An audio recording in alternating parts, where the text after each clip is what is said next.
दीनानाथ हाथ रिक्शा चलाता था। सुबह से रात तक वो लोगों को उनकी मंजिल पर पहुंचाता और उससे जो पैसे मिलते उसी से उसका और उसकी गर्भवती पत्नी विमला का गुजारा चलता था। दीनानाथ कभी बस स्टैंड पर तो कभी रेलवे स्टेशन तो कभी किसी मॉल के बाहर खड़ा रहता और यात्रियों का इंतजार करता। रामपुर, मायागंज, नाथनगर, भागलपुर। अरे भाई सूरजपुर चलोगे क्या? सूरजपुर? हाँ साहब चलूंगा ना। कितने पैसे लोगे? साहब 20 रुपए। अरे 20 तो बहुत ज्यादा है, मैं 15 दूंगा भाई। चिलचिलाती गर्मी के कारण दीनानाथ की बोहनी नहीं हुई थी। वो 15 रुपए में सूरजपुर जाने को तैयार हो गया। सारा दिन वो इस तरह लोगों को पहुंचाता। कभी उसे मन मुताबिक पैसे मिल जाते तो कभी कम, लेकिन वो किसी से कोई शिकायत नहीं करता। एक दिन जब वो सुबह सुबह काम पर जाने के लिए निकल रहा था तो विमला, अरे ओ विमला, मैं काम पर जा रहा हूँ, तू ठीक से खाना खाना, जरा सी भी लापरवाही ना करना। तुझे पता है ना तेरी कोख में एक नन्ही सी जान जो पल्ली है।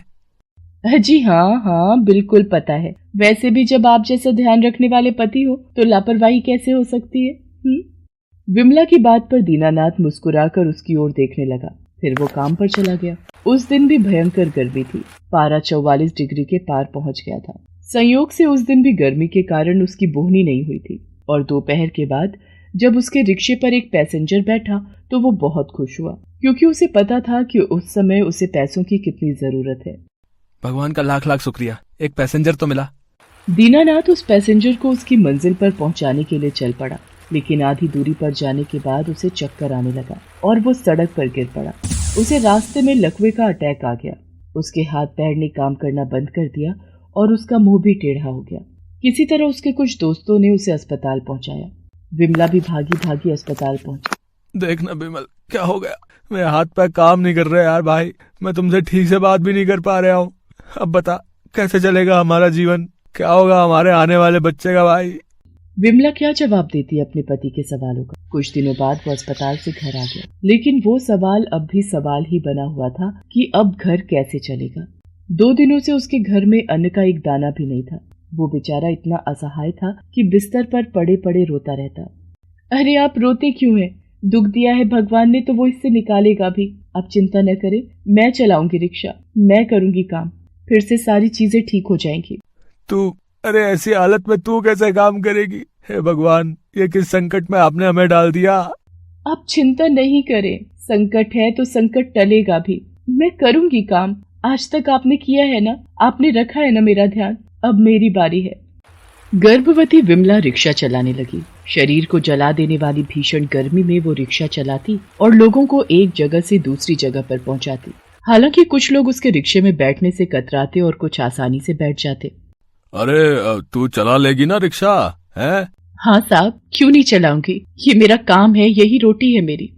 पसीने से लथपथ और एक मासूम जिंदगी को अपने पेट में लिए विमला अपने परिवार की गाड़ी किसी तरह खींच रही थी। लेकिन अभी तो उसके जीवन में एक और तूफान आने वाला था। यमलोक में यमराज अपने यमदूतों से उसके पति दीनानाथ को लाने की बातें कर रहे थे।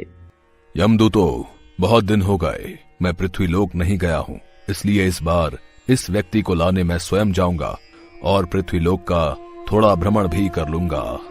यमराज ने एक बुजुर्ग व्यक्ति का वेश बनाया और पृथ्वीलोक पर पहुंच गए।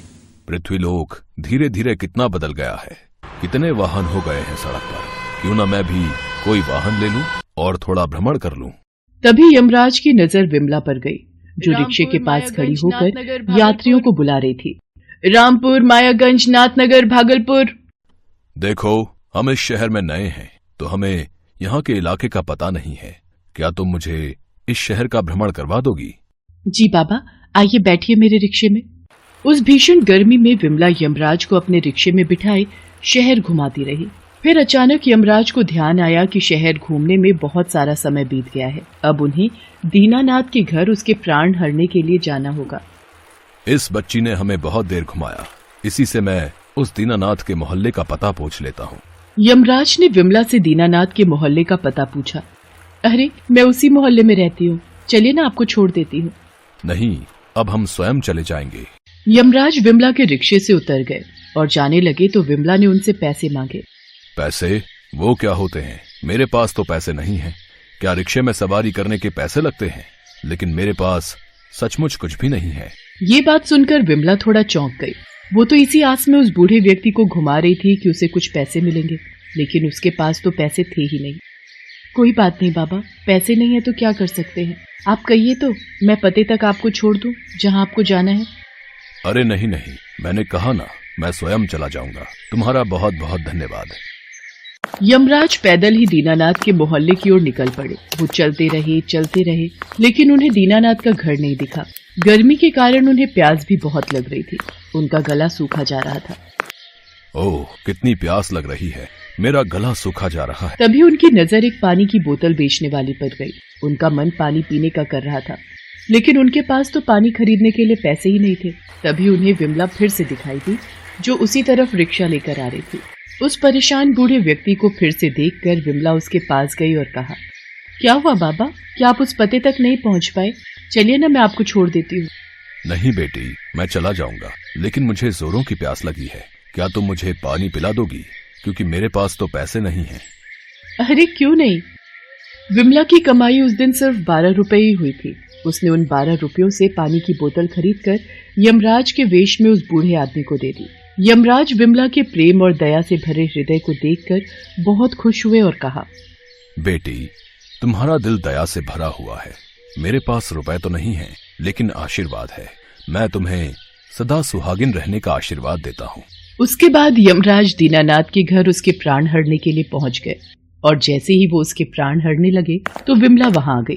उन्होंने उस बूढ़े इंसान को यमराज के वेश में देखा तो, बाबा आप कौन हैं और ये क्या कर रहे हैं आप?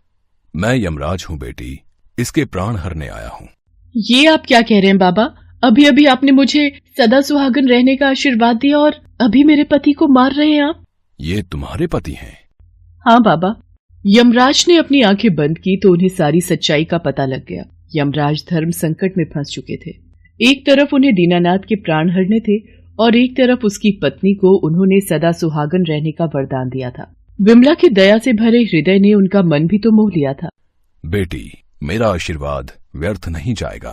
तुम्हारे पति को कुछ नहीं होगा। तुम्हारे प्रेम से भरे हृदय, दूसरों की मदद करने की चाह ने असंभव को भी संभव कर दिखाया है। मैं इसके प्राण नहीं हरूंगा, और हाँ, मैं तुम्हारे पति को अभी के अभी स्वस्थ होने का आशीर्वाद भी देता हूँ। उसके बाद यमराज ने दीनानाथ को पूरी तरह स्वस्थ कर दिया और उसे ढेर सारा आशीर्वाद दिया और उनका घर धन धान्य से भी भर दिया। फिर वे यमलोक को प्रस्थान कर गए। ये देखकर विमला और दीनानाथ दोनों की आंखों में आंसू थे और वे बार बार यमराज को धन्यवाद कर रहे थे।